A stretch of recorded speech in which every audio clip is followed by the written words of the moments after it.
పప్పు అన్నం ఇష్టపడని వాళ్ళు ఎవరుంటారు చెప్పండి. అయితే ఇక్కడ కొద్దిగా డిఫరెంట్గా మహారాష్ట్రియన్ స్టైల్లో వరన్ బాత్ చేసుకుందాం రండి. Welcome to my channel Madhura Smruti. Cook healthy, eat healthy and stay healthy. ముందుగా ఒక కప్పు పప్పుని కడిగి 15 నిమిషాల సేపు నానబెట్టి ప్రెషర్ కుక్కర్లో తీసుకోండి.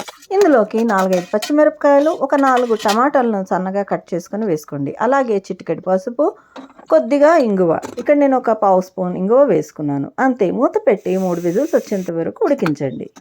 ప్రెషర్ పోయిన తర్వాత మూత తీసి అందులో తగినంత ఉప్పు వేసి మెత్తగా మెదుపుకోండి. గరిటెతో తిప్పినా కూడా పప్పు మెత్తగా అయిపోతుంది.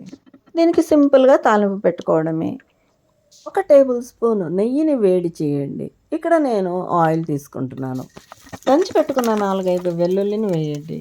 కొద్దిగా ఆవాలు, కొద్దిగా జీలకర్ర, ఇవి చిట్టపట్టలాడుతుండగా 2 ఎండుమిరపకాయలు, కొద్దిగా కరివేపాకు, ఇందులో మరి కొద్దిగా ఇంగువను కూడా వేసి ఉడికించి మెత్తగా చేసుకున్న పప్పును వేసేసి బాగా తిప్పండి.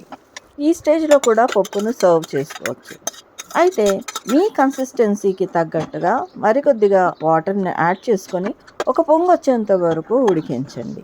లేదా ఒక 5 నిమిషాలు ఉడికించి, లేదా నూనె తేలేంత వరకు అయినా ఉడికించి దించేసేయండి. దీనికి కొత్తిమీరతో గార్నిష్ చేసుకొని వేడి వేడి అన్నంలో నెయ్యి వేసుకొని ఈ పప్పుతో సర్వ్ చేసుకోండి. వర్షాకాలంలో, చలికాలంలో ఇలా వేడివేడిగా నెయ్యి వేసుకుని అన్నంలోకి పప్పుతో ఏదన్నా ఫ్రై కానీ, వడియాలు కానీ నంచుకొని తింటే టేస్టీగా ఉంటుంది. పిల్లలు, పెద్దలు అందరూ కూడా ఇష్టపడే ఈ సింపుల్ పప్పుని ట్రై చేయండి. మీకు కనుక ఈ వీడియో నచ్చినట్లయితే లైక్ చేయండి, షేర్ చేయండి. నా ఛానల్కి సబ్స్క్రైబ్ చేసుకోండి.